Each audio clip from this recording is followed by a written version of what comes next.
In 1828 America, teaching an enslaved person the alphabet was a criminal offense, punishable by whipping, imprisonment, and in some states death. One 10-year-old boy heard that law and decided it was the only proof he needed that letters were worth dying for. Welcome back to the Iron Files. Last time we watched Frank Lloyd Wright prove that mastery has no expiration date. Today we go darker. This isn't a story about building something. This is about a mind that was never supposed to exist. His name was Frederick. No last name, that was taken too. He was property, a line in a ledger. But the woman who owned him, Sophia Auld, made a mistake that would eventually crack a nation in half. She started teaching him the alphabet. Her husband found out. Hugh Auld's face went white. "If you teach that boy to read," he said, "and this is documented, he'll become unfit to be a slave." He said it like a warning.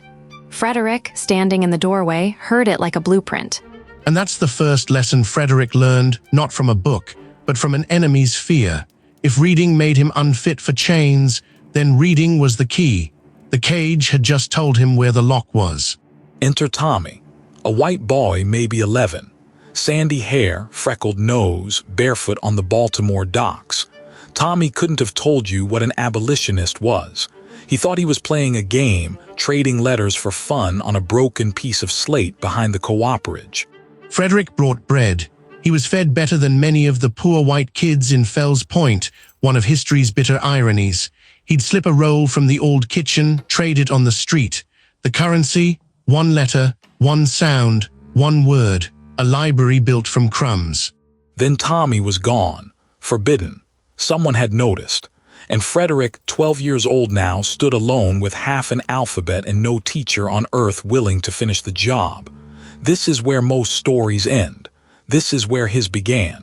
He walked the shipyards, watched carpenters mark timbers, S for starboard, L for larboard, F for fore, A for aft.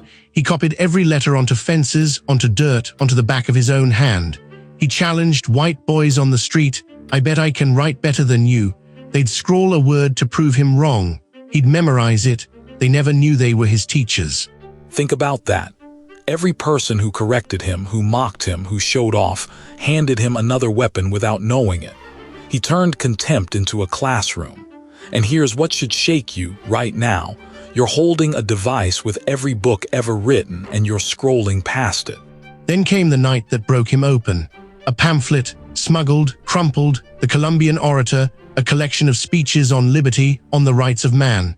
Frederick read it by a stub of candle in a crawl space, hands shaking. For the first time, the feelings he couldn't name had language. The injustice wasn't just felt, it was argued. It was winnable. And that's when the cost hit.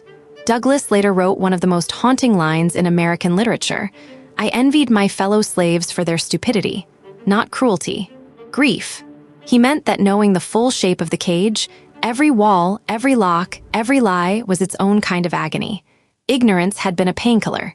He'd just thrown it away forever. Most people would have stopped, buried the pamphlet, chosen the numbness. Frederick made a different choice, and it cost him everything comfortable. He chose to stay awake inside the nightmare, to see every chain clearly, because you cannot break what you refuse to look at. He escaped at 20, disguised as a sailor, carrying borrowed papers from a free black seaman, wielded with the courage and cunning they tried to outlaw. The letters Tommy traded for bread, the timber markings from the shipyard, the words stolen from boys who thought they were winning a bet, every fragment fused into a skeleton key. Within 5 years, Frederick Douglass stood before thousands. His voice, that voice built from chalk dust and bread crusts and ship timbers, shook lecture halls across the North. He wrote an autobiography so precise, so undeniable, that it became a weapon no politician could dodge. A nation heard him, and the nation cracked. If this story lit something in you, if you felt that chalk in your hand, then you're one of us. Subscribe to Build Your Mind when nobody's watching. Hit that bell. Tell someone who needs to hear this today, because the next Iron File is coming and it's going to test you. A boy held chalk. A nation found its voice. Your mind cannot be owned. Subscribe to forge your iron mindset. The Iron Mindset.